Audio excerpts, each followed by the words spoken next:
ส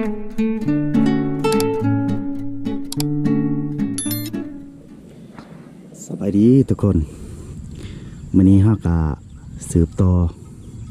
เฮ็ดทุ่งห่ำมาแล้วทุกคนยังแต่ขั้นตอนมุงสังกะสีทุกคนเลยเฮาก็สิแทกแล้วก็สิตัดใส่ปัดลมทุกคน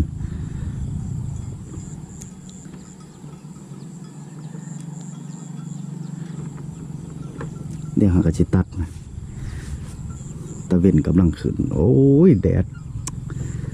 ขนาดแต่เช้าด้วยนี่6 โมงทุกคนตะเวนยังพุ่งขึ้นละเห็นแดดแต่ตอนเช้าตอนแรงทุกคนเลย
ใจมาคอด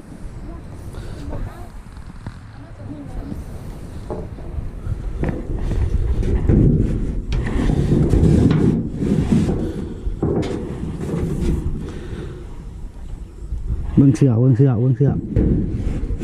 อา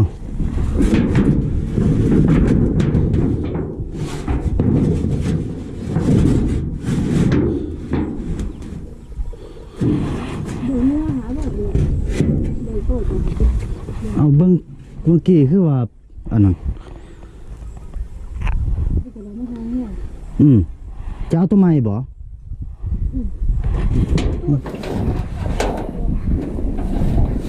ก็นี่สั่นนะเขาจะแม่ลีมันขาดนี่เอ้าเอาไว้เอา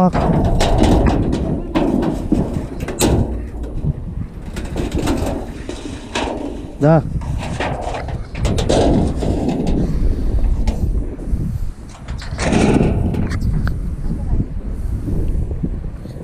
บ่ขาดที่บ่ขาดหลายบ่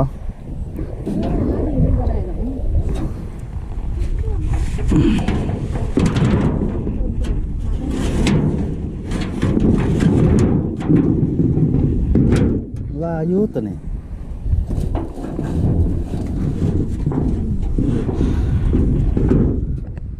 โอ้ลืมไปเด้นี่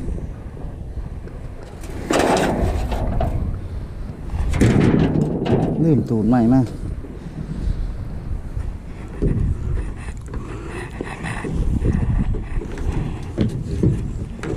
ไม่นึกว่า ตูดมาก่อน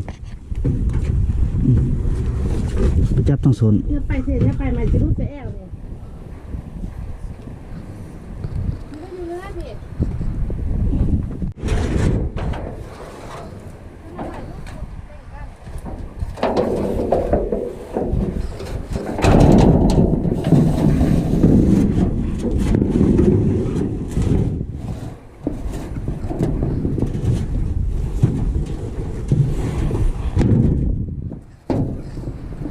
จะได้ต้องสน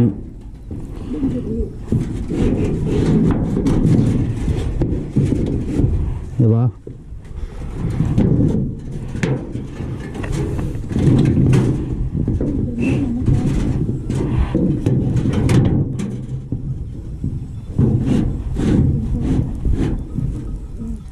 ฮะ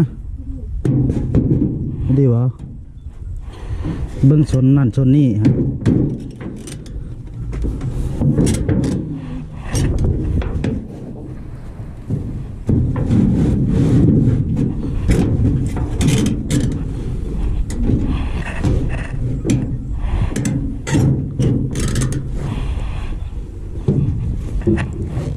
ชื่อบ่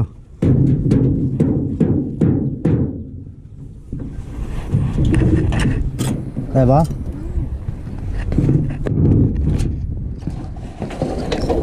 โอ้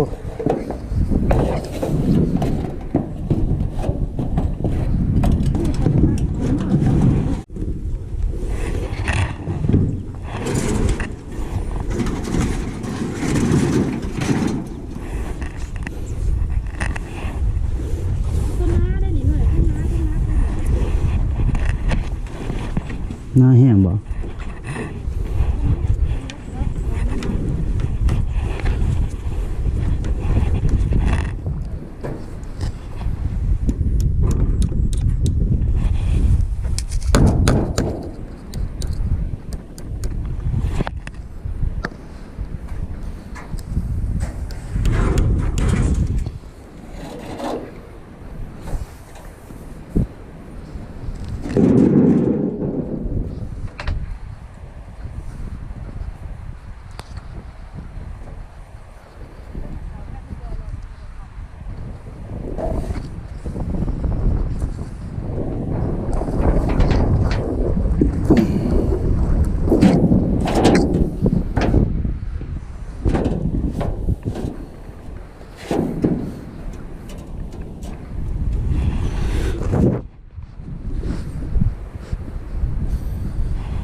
จังอันนั้นที่ว่า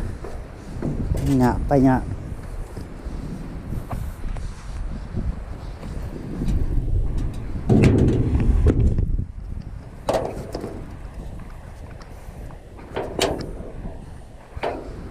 มา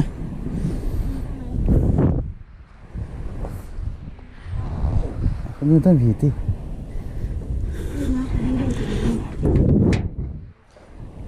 นักบ่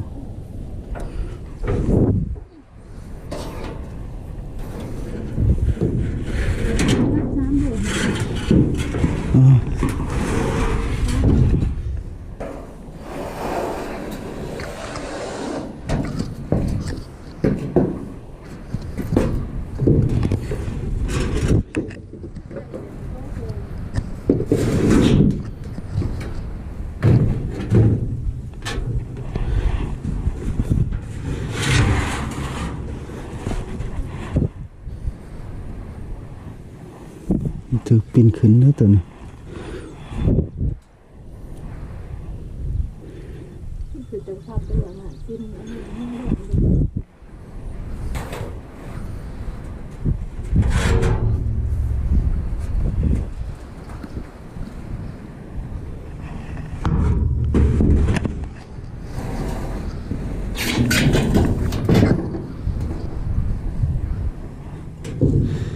ทั้งลุม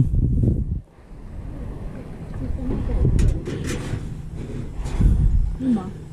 มันสอนกันน้องจุดเจ้าเป็น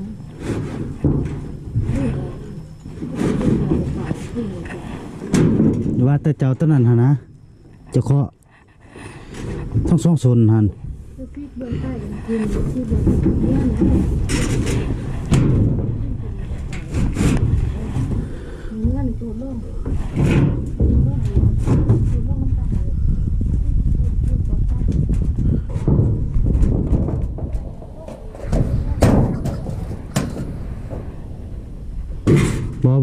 บ่นั่นหรอก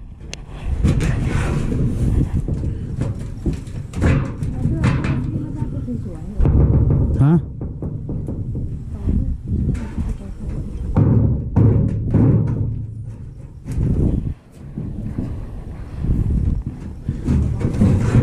มันย้อนมันเสมอกันหรือเปล่าเพี้ยกันหรือเปล่าผมเบิ่งต้นนี้คือว่าลื่นไปต้นนี้นี่ทั้งโซนนี้นี่นะอย่างแล้ว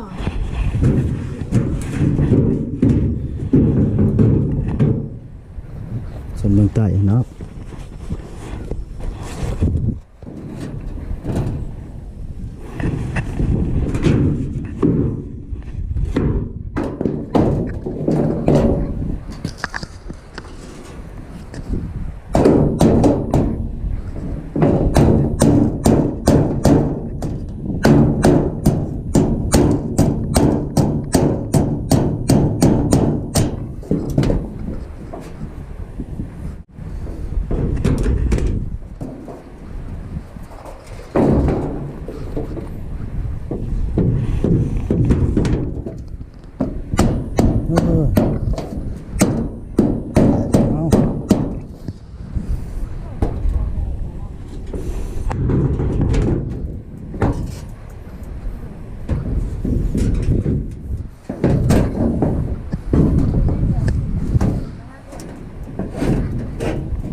ยังจะได้ตอกอ่ะ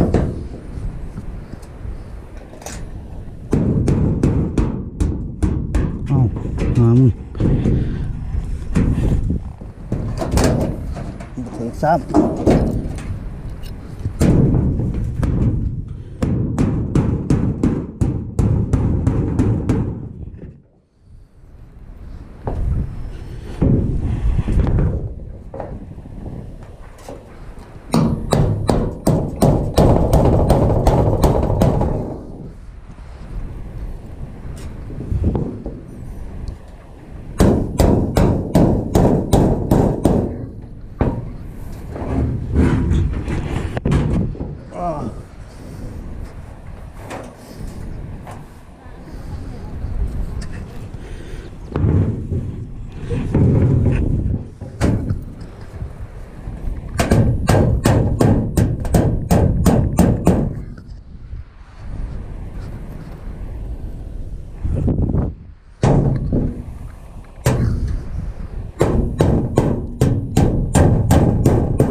ถือว่าสำเร็จทุกคน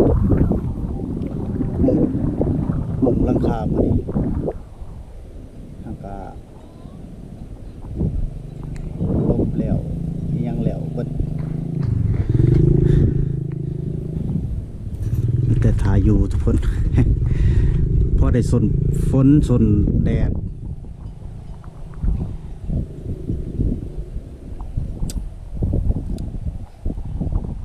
พอดีมือหนึ่งเอาเพราะว่าตอนเที่ยงเนาะมันก็แดดแห้งเขาก็ขึ้นบ่ได้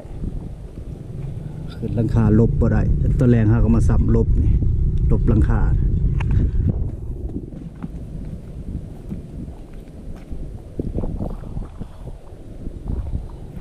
กับบ่ใหญ่กับบ่น้อยทุกคนกับพอดีอยู่พอได้ส้นฝ่าส้นทนเวลาเฮาหยอดเขานี่เวลาเฮาเฮ็ดหน้าไถหน้าหยังเฮาก็พอได้มาส้นนี่ผักกินเขาวกินหยังเนาะก็เอามาแกงนอนเย็นกาคนใหม่คนเซาเขาเมื่อยังแต่สังสีอย่างรถอากาศเวียน